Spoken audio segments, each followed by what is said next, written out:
Okay, so I'm going to talk about, so here is like, okay, how can we have digital twins? So if you want to build digital twins, you want to convert real data into simulation data, and you want to think about, what is the virtual version of the assets in the real world. But you want it to be visually realistic, but you also want it to be physically plausible. Right? So you want it to have a physical grounding of these digital twins, and what the whole plan is, see how it enables robots. So to understand it, let's say we have visual data of an image of a line, right? So I want to build a digital twin out of it. And to build a digital twin, I understand that there is this underlying object geometries and materials and object motions.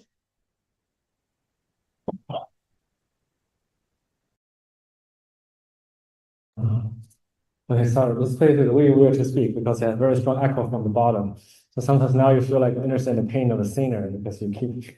Anyway, oh, I think they fixed it, which is great. Okay, so you want to build a digital twin from the visual input and the visual. So you want to understand the object geometries, there's physical properties of electric motions. And in computer graphics, we take all these physical object properties, we let it go through some process called different simulation or rendering, and now it's probably made differentiable. So that's the subject of computer graphics. And in vision, when you want to build digital twins or trying to solve the 3D reconstruction problems, in many ways you can see I'm trying to invert the process, right? So what I'm doing is I'm inverting the process. I'm taking these raw visual observations and thinking about how can I better build a digital version of it. So because there's uncertainty, so ideally you want to have a distribution of object geometries and materials and motions and something, right? But the challenge of solving this problem or of getting digital twins from raw observations or real data is you actually don't have annotations for them, right? So if I just want to train a large foundation model, so you can train on images and videos and language because you have so much data. But for object geometries, for materials, for motions, you just have no data, right? So if you have very little data, how can you build learning systems that get all these things out of it, so that you can build digital twins, but without having annotations to them.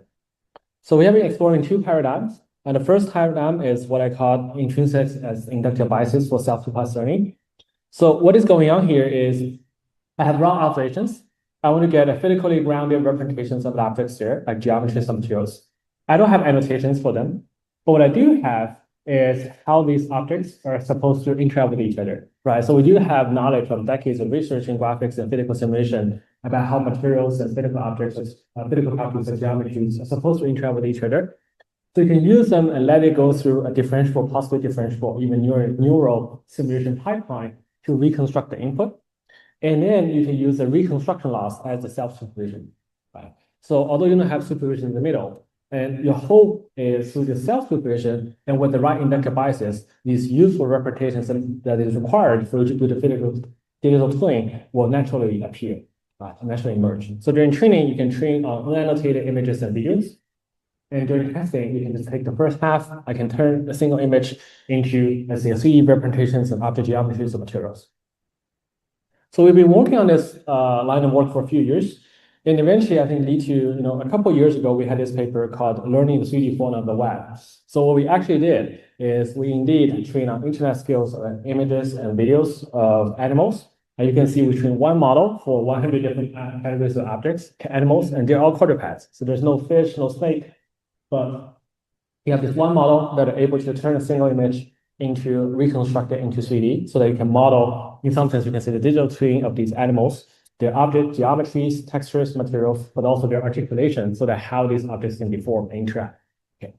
So that was led by my PhD student Jiajun and then postdoc Elliot, who is now assistant professor at Cambridge. Okay, so we've been working on this for a few years, and you can see this was published in 2004. And for a while, I thought, as I'll explain later, this idea of having a simulator in the loop is a little bit constraining. But most recently, I think we made some progress that is a bit surprising to me, and also made it more relevant for these digital twins to be useful for robotics.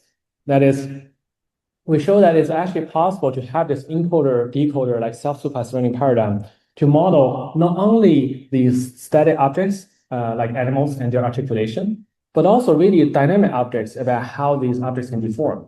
you can have a microwave, and now you can reason, oh, what are the ways that this microwave can be interacted with? The door can be open, a faucet can be turned left and right, the flowers can be waving a little bit. Right. So in this most recent work called Neural Object Kinematics, which is led by my PhD student Chen, we try to study this problem. That is, we have a static input like a 3D objects, and you want to map it into this underlying distribution that you care about its intrinsics. And here the intrinsics we're looking into specifically is kinematic space. Right. So you can have a feed-forward predictions, encode objects into this latent distribution. You can sample from this latent distribution. You can get possible ways that objects can be formed. So you have objects in different states. Right.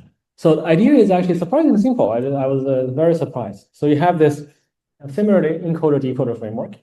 You have a conditional mesh, which is static. And during training, you may have some ground truth data about possible ways that objects can be formed. Can be simulated, can be synthetic or something. And you train two networks. The first one is a conditional VAE that takes this static objects as a condition, and you have a VAE that encodes these two things into a latent distribution, in which can be simple. You can sample latent representation from it. And you have a separate network which only takes the conditional mesh, the static objects as input. You also encode into latent distribution. You can decode from this latent distribution, can sample from it, and you can get try to reconstruct the deformations. So during training, you'll see you have two losses. Right, the first loss is the reconstruction loss. As we said, you encode objects into latent distributions. In this case, it's kinematics. You can decode it, right, through simulation. Here, the simulation is actually approximated by a neural network, right? So it's a neural simulation. You get object reconstructed in 4D. You have a self-supervision. You have a reconstruction loss. And you have a second loss, which is the KL divergence loss, which you want this the two encoded latent distributions to be as similar as possible, because during testing, you will not have deformed 3D objects. We only have a static shape, but you can still encode it into latent distributions, decode, sample from it, and decode and get possible ways the object can be formed. But it's kind of very, very simple idea. Of course, there are a lot of details to be figured out, but high level, conceptually, it's really simple. And it actually works surprisingly well. So here is an example of the results that we have on the office scene. You can see that the system is able to turn this space of many, many different static 3D objects. You have this one model that can reason about all these different types of objects and how they can move, right? The headsets, the monitors, and stuff like that. USB sticks, flowers. Right. And here's a different example of a bathroom scene. You can reason about the static faucet, or what are the possible ways that faucet can be deformed. It can move this way and that way. It cannot do, we can only move in certain ways, right? That's the same case for every object. But there are possible ways that toilet or everything can move. And here's a kitchen scene as well, but I'm going to skip due to time constraint. But then I think a common question that people have is, okay, these objects look great, but then the meshes are, because they're synthetic, the meshes are perfect. So how does it work in a real world, right, when the input may be very noisy? So what we did is we have this author who is a grad student, use an iPhone. Everyone will now have an iPhone or whatever. You can use an iPhone to scan a room. It's going to give the 3D scan scenes. It's not going to be very realistic. It's going to be quite realistic, but you're going to see a lot of artifacts, right? So here's the scanning. You can see a lot of artifacts from iPhone, not from our model. But even with these noisy scan results as input to our model, you can see that our master actually generates this zero shot to these noisy input. And you can still reason, oh, this blobby dishwasher or fridge, right? What are the possible ways that it can be interacted with, right? So I think it really enables a lot of possibility that you can turn any static shapes and have capture the priors from training on these synthetic data, and now can reason about going from static shapes, what are the possible ways that any objects can be formed, and these reasoning will enable later, we'll see, for example, imitation learning for robotics. Right. So similarly, you have a scene of an office with a lot of artifacts from scanning, but with these imperfectly scanned 3D results, they can be used as input to our system to reason about the possible ways that the lamp, laptop, monitors can be interacted with. Okay, so that's idea one, right? You have intrinsics as inductive biases for self-supervised learning, but it does have some, I would say, limitations, So to have a simulated loop, which is nice, but it does put a lot of constraints or requirements on the simulation, right? So first, it has to be either fully differentiable because you have to do backpropagation, or replace it or approximate it with a neural network, as we did in this kind of a kinematics work. But it also has to be very accurate. But there are a lot of things that we don't really know how to simulate very accurately. And even for things that you know how to simulate accurately, sometimes it's very slow. But you also want the simulation to be very fast because you have to put them in the training loop, right? So all these constraints lead to issues, and eventually you will see that a lot of the results we have presented, they still work with certain assumptions, such as, there's only a single object in the room, in the scene, there's a clean background, you have to assume uniform lighting. Maybe you have to make more or less different types of assumptions in different projects, but they always came with some assumptions. So this is also the time that all these foundation models are getting a lot more powerful. We have beautiful video generation models, and image generation models, or vision language models that seem to capture everything about, the visual appearance and semantics of objects and scenes. So we wonder, if you have a beautiful video generation model that can produce beautiful interactions of objects interacting with each other, or humans interacting with objects, they must have learned some knowledge about, object geometries or physical properties, which is required for you to build a physical digital twin, right? So is that possible for us to leverage these generative models to distill, useful physical intrinsics as decision targets for them that allows you to build digital twins? Actually, the theme of the workshop is generative digital twins. So that actually aligns very well with how you can use a generative model to distill and get digital twins out of it. So we've been exploring this idea or paradigm in a few different work, and the concept is kind of slightly different. But the idea is kind of similar in the sense that the specific realizations are different, but then the concept or the philosophy is similar in the sense that video datasets have a lot of information about object interactions or physical properties of objects. And how can we actually, distill motion from video generation models into static scenes and turn them into 3D, for example, as a concrete realization, right? So we have an input, which is a 3D scene and a text prompt. And let's say you have a static scene, and you can see there's a boy or something, it's all static. You have a prompt which says a child jumps on the seesaw, sending a brick flying. And is that possible for us to distill from Persian video diffusion models to get an animated scene that really follow the text prompt, right? So you can turn the static scenes into 4D. Yeah. So specific realizations in all these different projects, I will show some different results from different papers, a little bit different. But a high-level paradigm are very similar. And a high-level paradigm always have some static representations, which can be 2D or maybe 3D. In this case, maybe it's a 3D meshes converted into Gaussians. And then I can convert it into a 4D representation, I can take the 3D representations and add a temporal dimension as the conditions to the Gaussian representations. And once you have a 4D representations, you can render into videos, maybe even from different views. You can have a multi-view video rendering. For all these rendered videos, you can send it into a video model, and which will give you, think about it as when people, if you have a static 3D scenes, right, you can render into pictures. You can send it into diffusion model, and you can use methods like score distribution sampling, right? It's going to diffusion models based on basically they capture how likely this picture is a real picture. It's going to give you some scores about how you should be able to improve your 3D representations to make the images more like a real picture. Same story here, but it's only in a higher dimension, right? You have 4D representations. You can render into beautiful videos, or maybe not as beautiful. You can send it to a video diffusion model which has captured the likelihood of a video is looking like a real video. And you can get some gradients through a generalized version of score distribution sampling. Again, I present here at a very high level, right? The details are, there are a lot of things about, how you can actually get the scores, or what are the different ways of sampling, and actually all these things really matter. As well as also for the 4D representations, we now, because the signals are very sparse, we actually have to put a lot of structures into it. We have to build spatial temporal hierarchy on both spatial and temporal domains to actually make the distillation space a bit lower dimensional, otherwise it doesn't work. So you have to put in a lot of constraints right now, but my hope is in the longer term, this will go away, right? So, but right now we have to have some specific designs on the 4D representations to make it a bit more structured. We also have to have a little bit of a smoothing regularizations in both spatial and temporal domain to, again, make the decision problem a bit more constrained. But this is the high-level paradigm, right? You have some underlying 4D representations, you render into videos, you get some scores from these picture video models, and it allows you to improve the representations you actually care about, the space-time representations of the objects. So we've realized this paradigm in the three different forms. So in one paper, which is also led by my PhD students, right? So we try to distill, like example, you can see a digital twin of the object that has object intrinsics including its geometries, materials, and textures, but also a lifespan, right? Which is an important part of a live object. If you have a digital twin, right, you have to think about, every live object will grow or die. So you can see the object from different viewpoints because you're modeling geometries and the different lighting conditions because you're modeling materials, but also its lifespan. You can see the growth process, right, and the wilt process of the flower. So that was one idea of, of distilling from videos into a 4D representations of the objects. And it doesn't have to be a flower. There can be other other objects that have its dynamic process. For example, you have a bread. You can see it from different viewpoints and the different lighting conditions. You can see the baking process and how the bread is changing.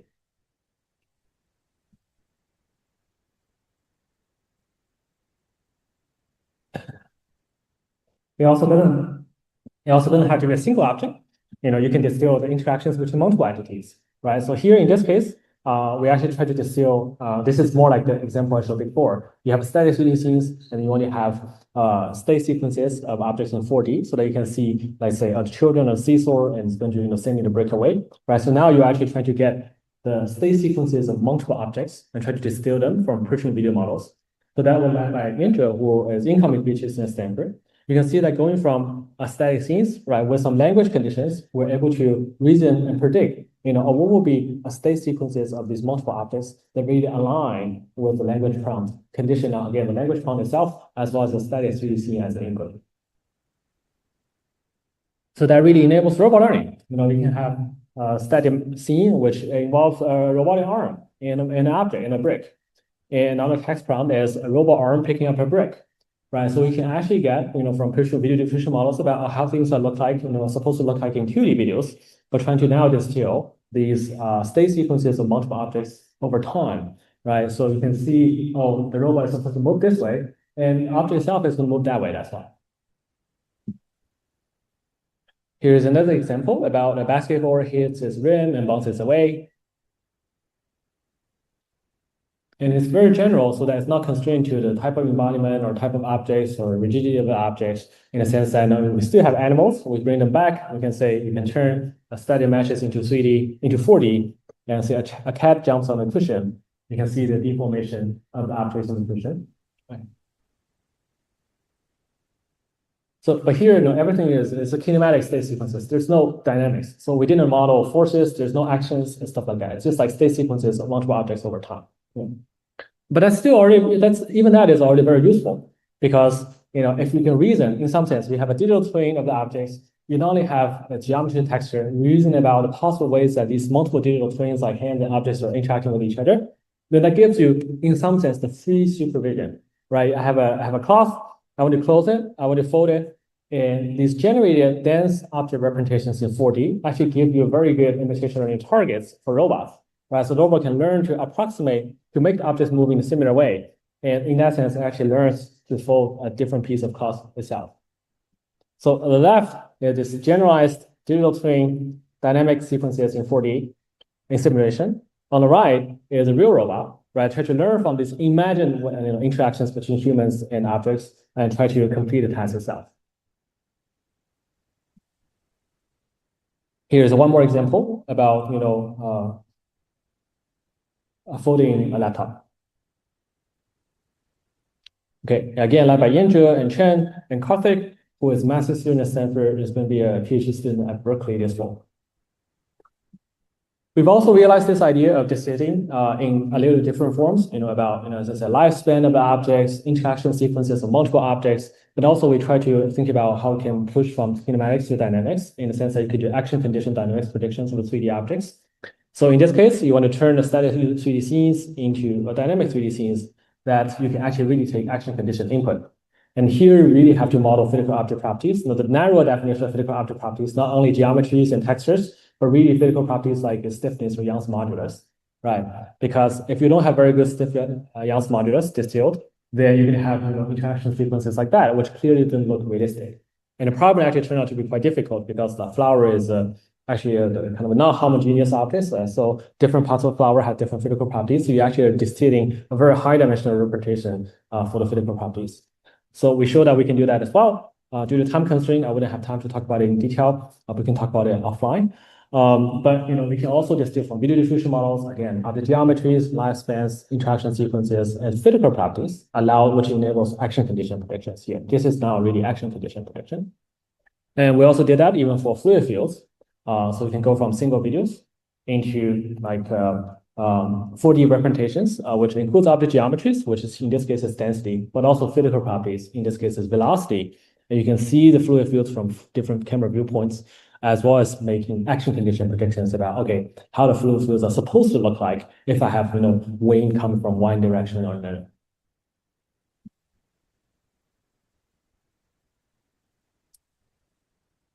Okay, so let me wrap this up by saying one more piece of work, which is, we said there are two paradigms. One paradigm is you have intrinsic representations as intermediate representations, and then you try to get them for free through subsupervised learning.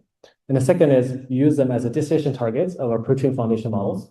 But then, sometimes we feel like, okay, once I get these representations, the physics, geometries out of it, is that all it, right? So maybe I'll say, okay, once I get object geometries and physical properties, then that's all the digital twin I need, and I should just directly use them.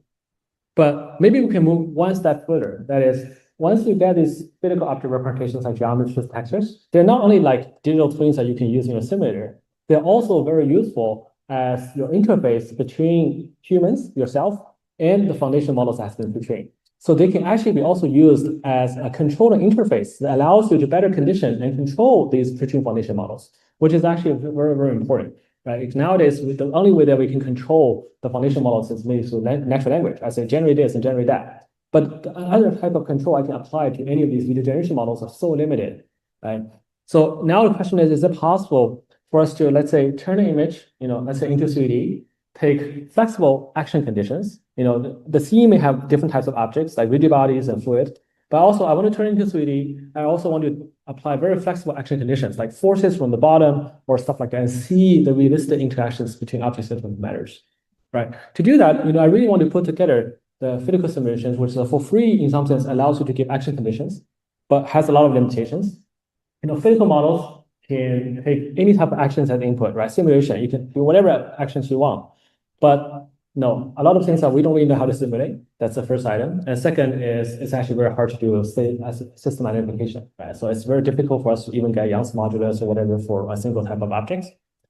But video models, in a sense, they're very complementary because they're very general. They're supposed to, model in real world dynamics, and you can you can complete missing information. You have a single image, and it's going to complete and give a lot of things out of it. But the video models cannot really take actions as input, right? It can take language actions as input. Maybe it can take some navigational commands as actions as input, but it cannot take complex like motions. If I have a dexterous hand, I'm manipulating objects, I have like 10 contact points, right? They can't really take this kind of actions as input. So is it possible for us to make these video models a lot more controllable and useful for robot learning? Right. So this is our idea behind this, we want to build this, we call it hybrid visual physical generative simulators. So if you're going back to the paradigm I had earlier, you want to distill physical properties out of these video models, but that's not the end, because now you want to close the loop by saying these distilled physical object properties like geometries and materials and motions or forces can be used as conditions to allow you to better control these pre-trained video models, right? So it's now really closing the loop, right? It's not exactly like having them as intermediate representations, but it's more like having them as, external representations that allows you to interface with these pre-trained models. So as an example, we have an input image. We can convert into 3D, and then which is not going to be perfect because the estimation 3D reconstruction is hard. We'll let it go through a hybrid generative simulator that involves both a physical simulation method and a video generator. So first, let it go through physical simulation. We can get some coarse simulation results, which is kind of like intuitive physics in the sense that it roughly gives you an idea about how the scenes are going to evolve, but it's not fully physically realistic. And also you can see a lot of visual artifacts. But you can use that as a condition for your video generation method. We can say the scene is supposed to look like this, but make it much more realistic. So you can actually generate maybe multi-view videos of the scene and how it's supposed to look like, right? And it looks a lot more realistic, but they're just videos. So finally, you can even improve your underlying 4D representations, right? You can get in the top right, underlying, I would say visual physical representations in 4D that improve by optimizing them against these multi-view videos.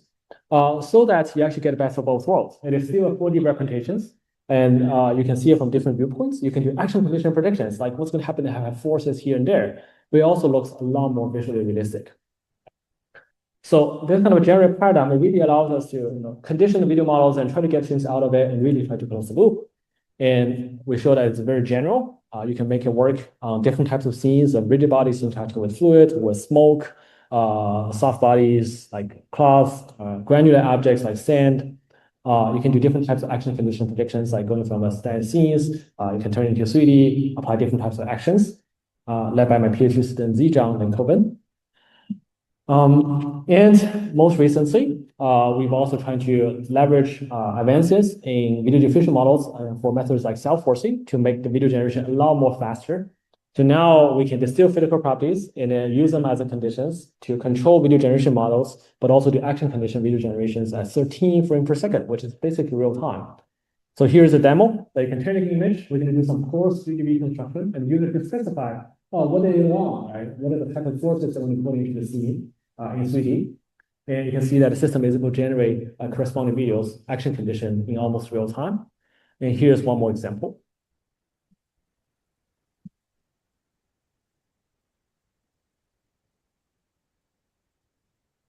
And with the type of actions can be robotic actions.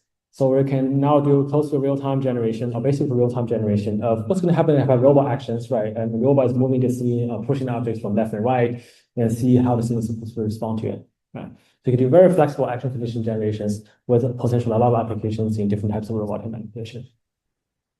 Okay, I'm really out of time, so I should wrap up by saying, I think, of course, we want to use a lot of these like pre-trained video foundation models in different ways.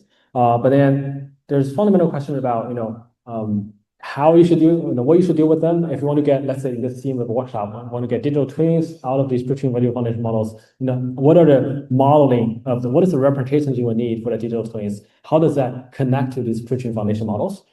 And the things that we have been exploring is, we're trying to leverage these physical representations, which are traditionally taking graphics, and they're like, okay, I can use it to generate a similar objects. But now think about, how can I really model these physical representations, but leveraging these already pre-trained video models, but also leveraging the prior knowledge we have in physics and in simulation. Because the nice thing about them is, these representations are first very universal because they're like, every object has its own geometries, have its textures. But also it's fundamentally causal, right? I think the causal part is really important because it really allows you to do different types of predictions, also allows you to do different types of counterfactual reasoning, right? What happens if the object is having a different physical property? What happens if the object is in different poles? What happens if the object was not there? Right? I can do all these causal reasoning. Maybe the realization form is some action condition video generation, which is totally fine, right? But by thinking about representations as well as the connections to these pre-trained foundation models allows you to use these pre-trained foundation models that has been trained on interval data, large-scale data, and also has connections about how they can be connected to our physical simulation or synthetic data. And it gives you interpretability for free because it's physical representations and also controllability you need for how you can interface with these foundation models, right? I can change physical properties, I can change object poses, and generate different videos, right, using these pre-trained foundation models. And also enables a lot of applications for robotics. Thank you.